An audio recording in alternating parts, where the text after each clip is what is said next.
The puzzle cube sat in the middle of the table like a disassembled rainbow. The mechanism was completely crushed. The plastic moving parts had come apart from the little coloured squares were peeling off. Maybe you could find another one, I suggested, after half an hour of staring at it with Will. He shook his head. They don't make them anymore. That's why one of the entry rules for the tournament is bringing your own with you. His chin was on the table, arms slumped downwards, utterly miserable. I can't believe this. You saved Henry's life, Mum said. She'd come home after hearing about the near accident and had patched up Will's hand. She wasn't cross at all, just relieved everyone was all right. That silly boy, what was he thinking, stepping out into the road like that? Will just sighed. This is the worst day of my life. Mum stroked his hair. Can I do anything to help? No, Will said. I wish you could. He sounded defeated. The back door clicked open and Nick let himself in. He was beaming from ear to ear, but the smile dropped off his face when he saw the sadness in the room. Is everything all right? He asked. Mum quickly explained what had happened with Henry, the car, and Will's bravery, and that had cost him his puzzle championship gold. Nick looked upset. It's such a shame that your reward for being so brave is so terrible, he said, looking at the broken puzzle.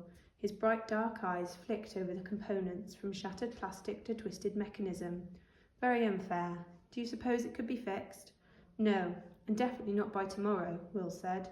He pointed out the little smiley face someone, decades ago, had scratched into the plastic surround. Not so happy now, are you? Nick gave a sad sort of laugh. He reached across the table for the puzzle. Can I see it? I might be able to fix it. Will snorted. Good luck. The casing is ruined, and that's before we even talk about the mechanism.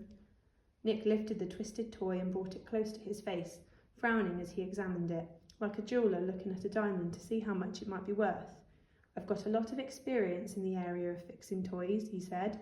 Would you let me at least try? Sure, Will shrugged, lifting his face off the table. You can't break it any worse by trying to fix it, after all. Give me until tomorrow morning, Nick said, with a certainty that made us all blink in surprise. Trust me. Will went to bed early, saying he was too desperate to stay up. Nick sat at the kitchen table, examining the puzzle cube for hours, but didn't seem to be trying to make any repairs. Will was probably right. It was broken beyond fixing. The Christmas tree lights cast colourful patterns over the ceiling and walls as me and Mum watched the great Christmas wrapping competition on TV. We each had a tiny chocolate reindeer to eat, but the Christmas spirit wasn't there. Both of us felt too sorry for Will. I wonder why Will fell out with Henry in the first place, I said. Mum looked away guiltily. You know. She pulled a face like she was thinking about how much to tell me. It's Will's business, she said after a moment, and if he hasn't told you, I'm not sure I should speak for him. But I don't understand, I said. They were best friends. Sometimes, Mum said carefully, even best friends have rough patches. I'm sure if they talked, they'd realise they're the same boys they've always been. It's just a misunderstanding. I certainly didn't understand, but Mum kept distracting me by talking about the wrapping on telly, so I didn't get a chance to ask again. Nick poked his head round the door. I'm going to tuck the girls in for the night, he said, meaning that he was going to make sure the petting zoo reindeer were safely in the barn and not on anyone's roof. I'll be back later. Good night, Harper. See you in the morning. See you, I said, not bothering to ask whether he'd fixed the puzzle cube. It would take a miracle to mend it, after all.